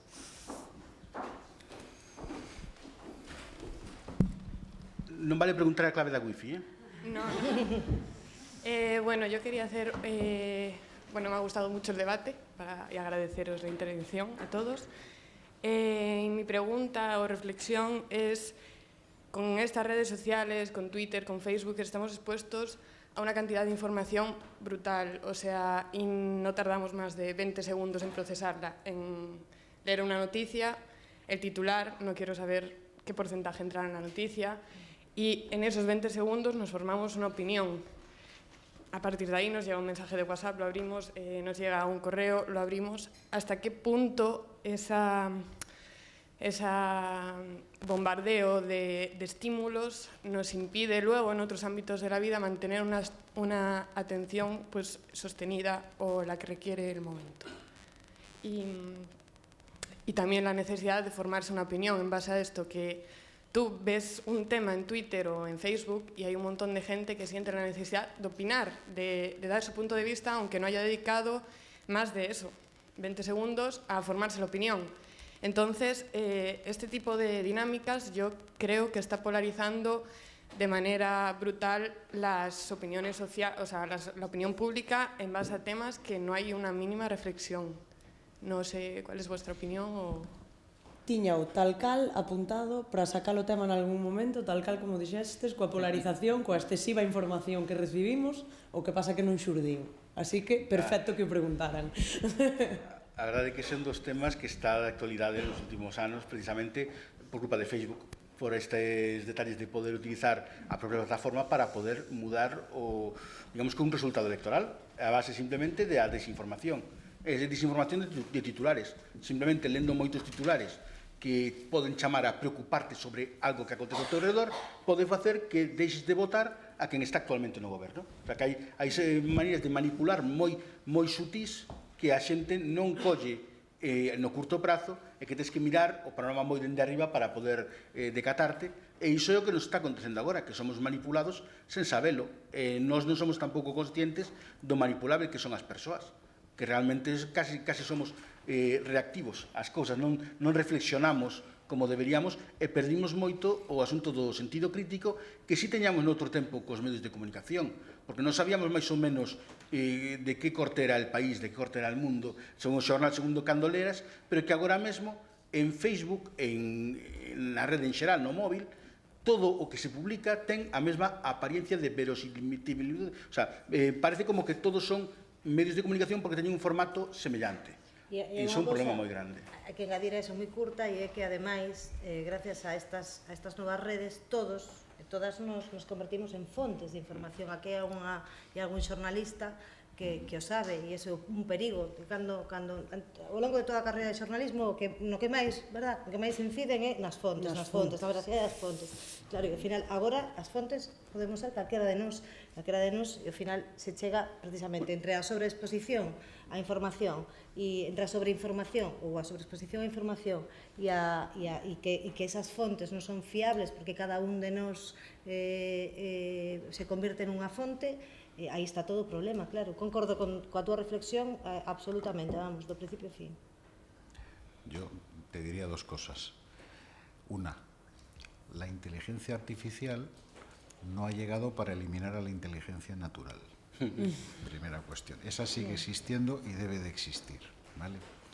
Y yo, cuanto más es el bombardeo de información, de opiniones, de vientos que soplan alrededor de nosotros, ¿no?, más creo que esto a lo que nos obliga también es a saber cada día más quiénes somos, ¿no?, y lo que queremos ser. Es decir, y reflexionar sobre esa información, cómo encaja en nuestra vida, cómo encaja en el concepto que tenemos que tener de cómo queremos relacionarnos con los demás y cómo encaja en cómo queremos construirnos nosotros como personas. Es decir, nos obliga a ser mucho más conscientes de quiénes somos nosotros.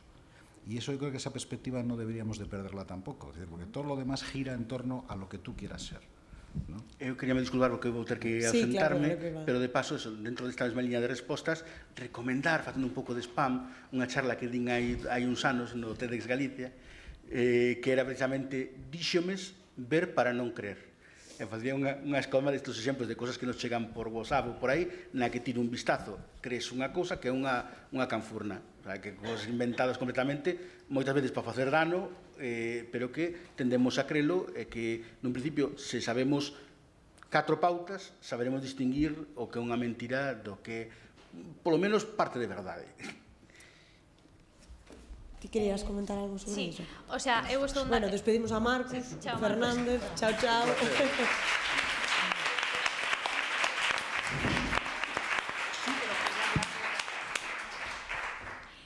A ver, eu quería dicir que estou de acordo co que ela co que ela comentou, pero tamén quería deixar constancia de que, ademais de, por exemplo, Twitter,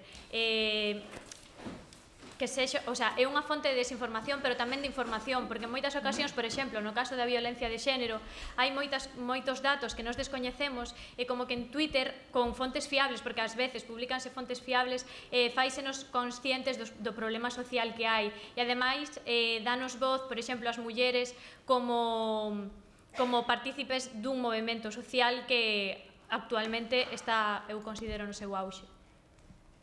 Moi ben. Buenas tardes. Yo quería, en primer lugar, felicitar, ¿no? Me ha parecido muy interesante y he disfrutado mucho con las reflexiones de los ponentes. Creo que ha estado magnífico. Pero quería señalar, yo estoy también toda mi vida trabajando con las tecnologías, la información y la comunicación, y por eso creo que es fundamental, porque son importantísimas en nuestras vidas, porque han cambiado nuestra forma de funcionar, porque tienen montones de ventajas que nos resultan de enorme ayuda, pero tienen enormes peligros. Y no somos conscientes todos nosotros de los enormes peligros que tienen. Yo no entiendo que a un niño se le dé un móvil. No, no, no. O sea, no está preparado para usarlo. Yo no le daría un bisturí a un niño. Y un bisturí puede salvar vidas o puede matar vidas. Entonces, es magnífico y nos beneficiamos todos, magnífico, pero nosotros mismos como adultos tenemos que aprender a controlar el uso que hacemos. Porque la atención dispersa que está produciendo es tremendo. La necesidad de consultar, la necesidad de ver, la necesidad de tal. Pero, sin embargo, tampoco hay que tenerles miedo. Tenemos que saber usarlas, pero usarlas en la escala evolutiva que podamos hacer uso. Y desde luego los niños no están en la escala evolutiva. Otra cosa es que la puedan usar 5 minutos. Muy bien. Antes se permitía a los niños ver la tele tanto tiempo, tales programas tanto tiempo, no la tele todo el día. Quiero decir, como bien señaláis todos, es fundamental que aprendamos a usar eso que nos puede ayudar mucho, pero que nos puede hacer mucho daño. Y no lo sabemos, quizá lo descubramos dentro de 30, los que vivan dentro de 30. Pero de verdad, enhorabuena. Eu quero decir que estou de acordo, a pesar de que defenda as tecnoloxías, estou moi de acordo de que ten que seguir unha evolución, o sea, non calquera está preparado, pero creo que é moi importante eso, facer consciente a todos os rapaces, sobre todo, do peligro que hai. Pero eso é o importante, non tanto quitar o móvil, sino facer consciente. Ou do tempo que perden, incluso de facer outras cousas. Eso. Que a mí pareceme un kit bastante interesante, no sentido de se pasas tanto tempo na tablet, perdes de facer isto. Cousas que lle gustan, obviamente, para poñelos de exemplo, para que aprendan e se sean conscientes, pero é o que falamos. Os nenos pequenos pois non teñen esa consciencia como para desenvolver ese pensamento diante dun aparello que lles crea, sobre todo, adicción, porque é así. Non sei se queredes... Estou absolutamente de acordo, non teño nada máis que engadir, absolutamente de acordo. Alguna pregunta máis?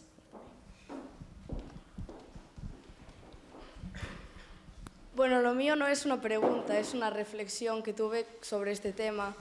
Cuando, bueno, yo creo que pensar que la solución de mantener seguros a los menores de los peligros de la tecnología es el control, es el mayor error que se puede cometer.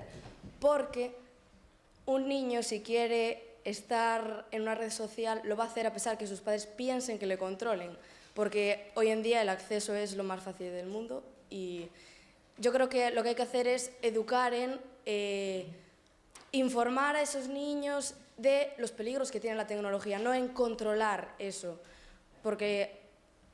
Y en crear una relación de confianza, de si pasa algo hablando con... O sea, a lo mejor pueden estar hablando con un desconocido y no lo saben, y de repente se dan cuenta de ese riesgo y no van a decirle a sus padres, me está pasando esto, porque tienen miedo a cuál va a ser la reacción, que me han prohibido hacer esto y yo lo he hecho igual. No sé si me estoy explicando. Sí. Pero desde luego creo que no... O sea, el control lo que lleva es a ocultar las cosas. Y yo lo digo porque yo lo he hecho. A mí me han controlado, me han dicho, no puedes hacerte un perfil en esta red social. Y todo el mundo tenía un perfil en eso. Entonces era como, y yo no lo voy a hacer. Pues lo voy a hacer y no se lo voy a decir. Y después tienes un problema ahí y no lo vas a informar. Te vas a comer ese problema tú solo y no vas a estar preparado para afrontarte a esa situación. Nada máis. Sí, eu en ese sentido estou totalmente de acordo con Irea. Bueno, o que quería añadir é que eu sempre poño de exemplo o meu caso. Por exemplo, os meus pais sempre foron bastante... Bueno, ata certa edad non me deixaron ter unha rede social. O que pasa é que eles daban a confianza e sempre falaron moito comigo. Entonces era como que eu tiña a miña rede social, pero eles estaban na miña rede social. Entonces eles podían saber o que eu estaba facendo realmente. O que pasa que eu tamén coñezo os casos das miñas compañeiras que o facían a escondidas e ao final tiñan menos control. Pero por qué? Porque os pais teñen, na miña opinión, teñen que ter un papel máis quizás de compañerismo, non compañeiros, non digo que sexan amigos, pero sí de falar máis cos fillos. En realidade, para min, na miña vida, de verdade, cos meus pais foi algo que na miña vida facilitou moitísimo todo. Pola súa contra vexo compañeiras miñas que non tiveron esa facilidade, ocultaban, ao mellor fixeron cousas peores das que puden eu chegar a facer co control dos meus pais, entre comillas. Control non, co apoio dos meus pais, ao final. Yo solamente comentar que a veces los padres tienen miedo a lo desconocido, ¿vale? Porque el nivel de información o el nivel de formación, y cuando uno tiene miedo a lo desconocido, lo primero que hace es negarlo, ¿no? Y intentar bloquear aquello que le causa ansiedad y que de alguna manera dices, bueno, yo ahí mejor no te metas porque yo eso no sé de qué va y tal y cual. Y a lo mejor esa comunicación también tiene que ser un poco bidireccional, ¿no? Es decir, mira, pues lo que hay es esto, funciona así, porque hay que reconocer, a ver, en este caso no sería mi caso personal porque soy rarito, ¿vale? Pero el tema está en que yo estoy convencido de que la gente de mi generación ahora mismo a un porcentaje elevado les preguntas cosas que tengan que ver con las profundidades de las redes sociales y yo creo que no son capaces de tener un criterio, por decirlo así. Me gusta más la palabra criterio que un comportamiento, que otra cosa, el criterio para saber decidir correctamente cómo plantear esto, ¿no? Entonces, bueno, eso lógicamente el paso del tiempo va a cambiarlo también, o sea, porque incluso cuando nosotros seamos jubilados, por decirlo así, pues ya seremos otro tipo de jubilados, ¿no? Ya no nos va a valer con la tele allí al fondo del salón, sino que querremos también, tendremos más tiempo para las redes sociales, con lo cual, evidentemente, esto va a cambiar seguro. Y estoy de acuerdo contigo, que es un tema también educacional, es decir, pero en el concepto de evolución que comentábamos antes, o sea, esto antes era así, ahora tendrá que ser de otra manera y pasado mañana será de otra manera, pero hay que estar ahí, ¿no? Es un apunte porque además me sinto aludida. Eu falaba de control, pero evidentemente despois con moita educación e hai que facer un traballo e apuntaba agora Julio con toda a razón que hai, nese caso sí que ten que haber unha comunicación bidireccional. Vos tedes que dicirnos a nós exactamente que é o que queredes e tal, e explicar como funcionan as cousas, porque mellor nós non temos nin idea como tal. Ahora, dito isto, e falar de relacións de confianza, para min eran cuestións obvias, pero sigo dicindo que con 14 anos ten que haber un certo control. E disculpádeme se quedo aquí como a máis rancia da sala, pero sí creo que con 14 anos hai que...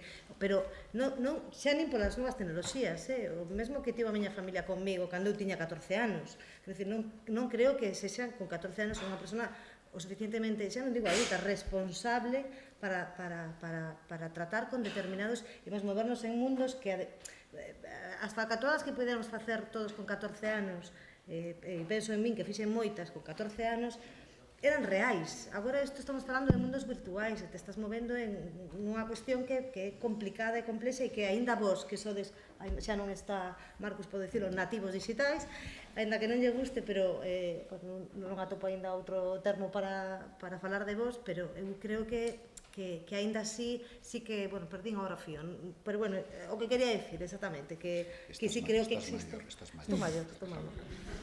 Pero ahora tamén teño que dicir que ahora chego a casa e o primeiro que fago é mirar Twitter e tal, que isto non ten nada que... Pero sí creo que as dúas cousas teñen que ir parellas, evidentemente a educación é fundamental, claro, e a confianza entre na relación, claro. Eu estou moi de acordo con Julio no de que aos pais les dá medo o descoñecido. Uns ignoran esa parte descoñecida, entón igual pois nin siquiera se preocupan moito do tema, e outros esa ignorancia sí que os asusta de alguma maneira, porque ao final o mundo real, pois ti podes dicir, non podes sair a beber alcohol, non podes sair marchar con X persoa a soas, non podes sair... É o mundo real, e todos o vivimos, eles viviron xa. Tamén hai percepciones entón del eses riesgo, riscos son descoñecidos. Hay percepciones del riesgo diferentes tamén, o sea, por algo que para mí es un riesgo, a lo mejor para mis hijos no lo es. Claro. Evidentemente. Y está claro, ¿no? Y es lo normal. Claro. ¿Qué pasa? Que después ahí no estamos preparados para estas cosas. O sea, vamos... Deixará de haber orfos digitais en algún mundo. Yo te puedo contar casos, vamos, de chiste. Pero bueno, al fin y al cabo, lo que tenga que ocurrir va a ocurrir. O sea, está ahí. Entonces, con lo cual es mejor saber manejarlo, evidentemente. A ver, eu quería engadir que ante o descoñecemento dos pais tampouco creo que a solución sexa a censura, e tamén quería engadir o que comentaba antes Noa, de que o control está moi ben, eu tamén o apoio. O que pasa que eu creo que ese control debe de estar, debe de sempre respetar a privacidade de un, aínda que sexan rapaces. Intimidade. Non privacidade. Creo que había ali detrás. Bueno, lo primero, buenas tardes. Disfruté mucho de la charla y quería dar también mi aportación. Yo cuando quedo con mis amigos o bien con mi novio, sí que veo que hay una pérdida de tiempo excesivo en las redes sociales. Y es más, yo lo veo como una pérdida de tiempo, si se me permite, porque es ver memes y ver comentarios y rara vez vas para informarte de algo realmente que te aporte. Entonces, yo tampoco digo no a las redes sociales ni a lo que es todo Internet, pero porque le veo los beneficios igual que los vemos todos. Pero como ya se ha comentado, también veo que tiene que haber como un control o una reflexión sobre estos temas desde todos los puntos de vista, tanto adolescentes como adultos.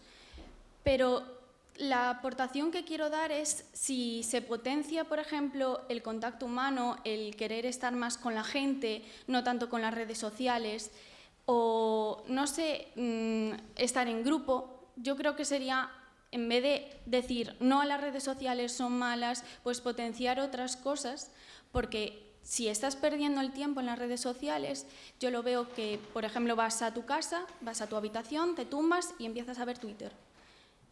En ese tiempo podrías estar dibujando o como que limita ciertas habilidades que tú podrías estar desarrollando y que no desarrollas por pereza o porque es lo que todo el mundo hace. Entonces, esas dos cuestiones, dejar de utilizar tanto el teléfono para potenciar también tus habilidades y también potenciar las relaciones sociales, que desde mi punto de vista es lo que más me importa, porque yo, si estoy con mis amigos, me gustaría disfrutar de ese momento con mis amigos y no mis amigos viendo los teléfonos. Bueno, mira, yo iría un poco en la línea que comentaba antes, ¿no? A ver, yo creo que esto a donde nos lleva es a saber mejor quiénes somos y lo que queremos ser, como decía hace un ratito, ¿no? Creo que en realidad, como decíamos a lo largo de toda la mesa, la incorporación de las redes sociales o del mundo digital es algo que ya está ahí, es decir, no vas a poder evitarlo, con lo cual creo que lo más inteligente es integrarlo en tu vida de alguna forma, en la medida en que tú consideres que debes integrarlo, es decir, que en la que no te impida desarrollar aquello que tú quieres ser. ¿Qué pasa? Que muchas veces esa reflexión tampoco la hemos hecho, o no lo tenemos muy claro, o nos dejamos llevar, o hay mecanismos que están en paralelo y que nos hacen, digamos, tener un comportamiento más gregario, más social, más así, ¿no? Y luego yo creo que también desde el punto de vista de lo que es el autoconcepto o de la construcción del propio concepto, ¿no? Antes, digamos, formaba parte de ello, bueno, sigue formando parte de ello, cómo somos, nuestra formación, nuestra forma de vestir, nuestra forma de pensar, tal, y también nuestro comportamiento en las redes sociales. O sea, forma parte del concepto que los demás incluso perciben de nosotros. Y nosotros, ¿qué pasa? Que esa es la parte, digamos, de piel digital, ¿no? Que tenemos que ir renovando con el paso del tiempo, y es lo que nos permite estar, de alguna forma, ahí, para que los demás nos vean, ¿no? Y de hecho, lo que antes decía ella del postureo y de estas cosas, ¿no?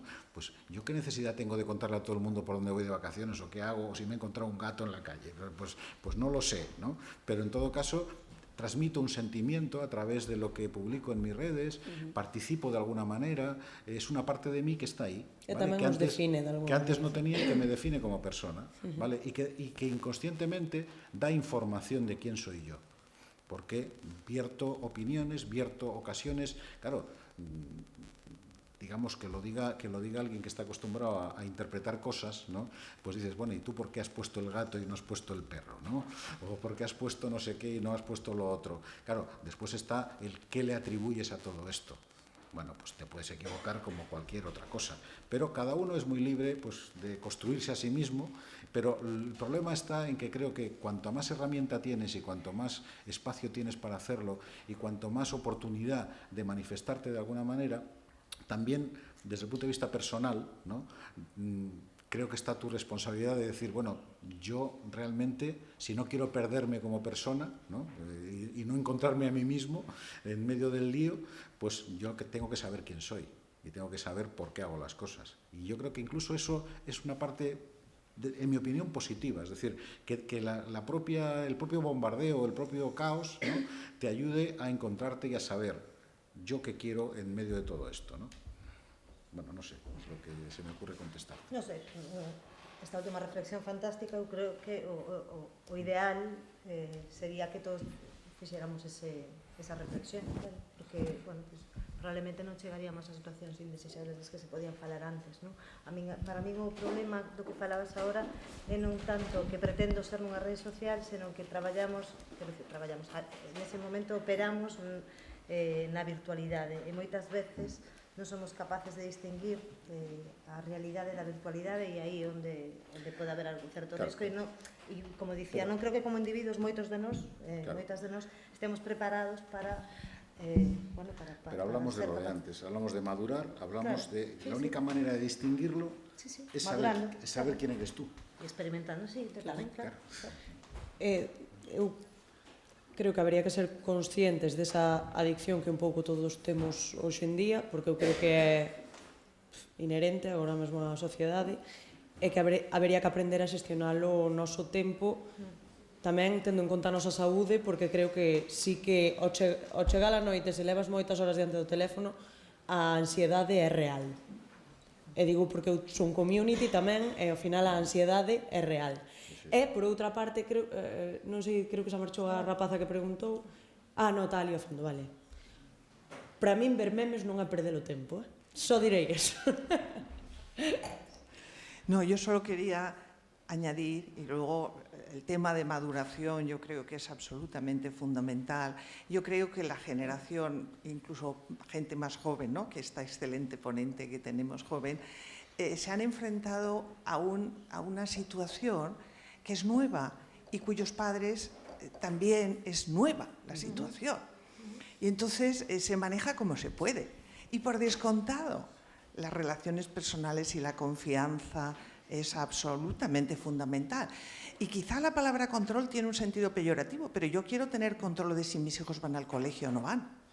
Yo quiero tener control de lo que comen o no comen. Yo quiero tener control de si... Podemos utilizar otra palabra, ¿eh? O sea, de si se lavan los dientes o si no se lavan los dientes.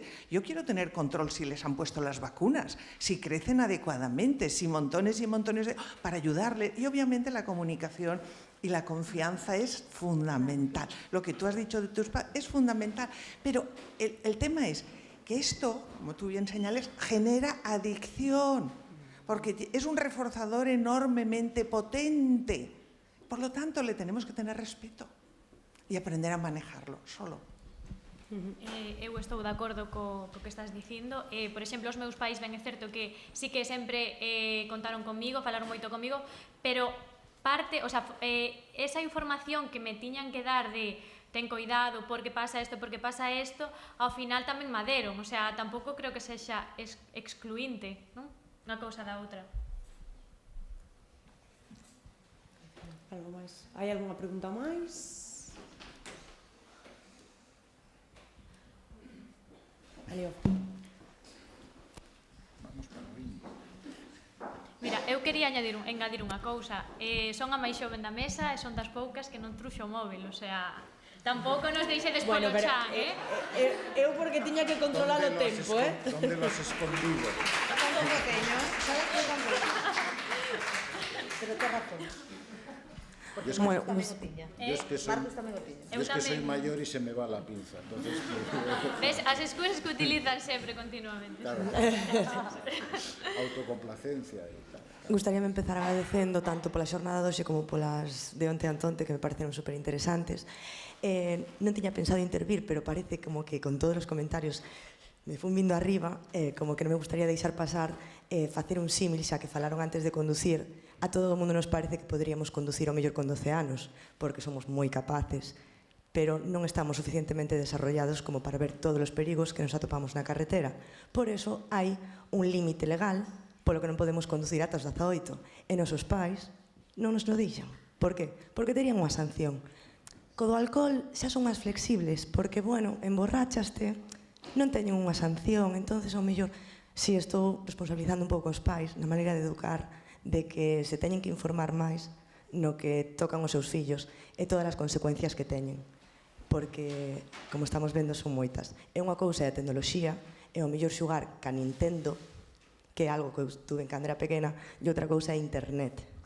Unha cousa é que te deixen salir, dar un paseo polo barrio, e outra cousa é que te deixen ir á maior discoteca onde te relacionas con xente que ao mellor non son nin nada desexables. Quero dicir que todo está moi ben, pero cos límites. E se os pais vemos que non os están poñendo porque tampouco son conscientes do perigo, pois alguén se tería que ocupar.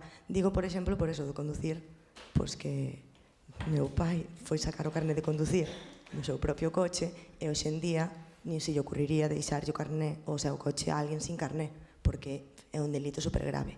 Pois ao mellor temos que empezar a ver que tamén sería unha temeridade que unha persona con 12, 14 anos, incluso 16, teña un móvil con acceso a internet nas mans.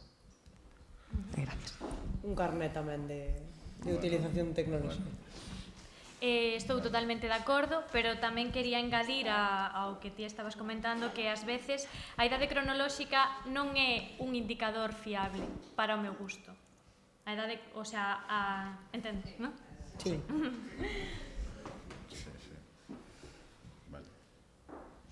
Non, unha reflexión, quero dicir, daría para tamén para outro debate, de aquí van salir outras xornadas máis, pero sí, é certo, eu, bueno, xa viste que xa viches que non, que un pouco na mesma liña asumo como nai, que non estou aquí como nai tampouco, pero bueno, pero sí asumiría, e creo que as familias deben asumir que teñen que estar máis informadas, non é demais, pero e por outra banda, o que decías agora, que probablemente un móvil con acceso libre a internet con unha nena de 14 anos ou de 16, pois pode ser un arma perigosa.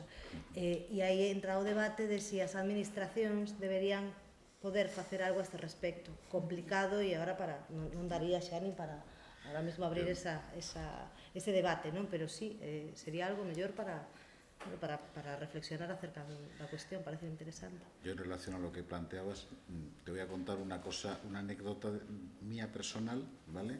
Para bien y para mal.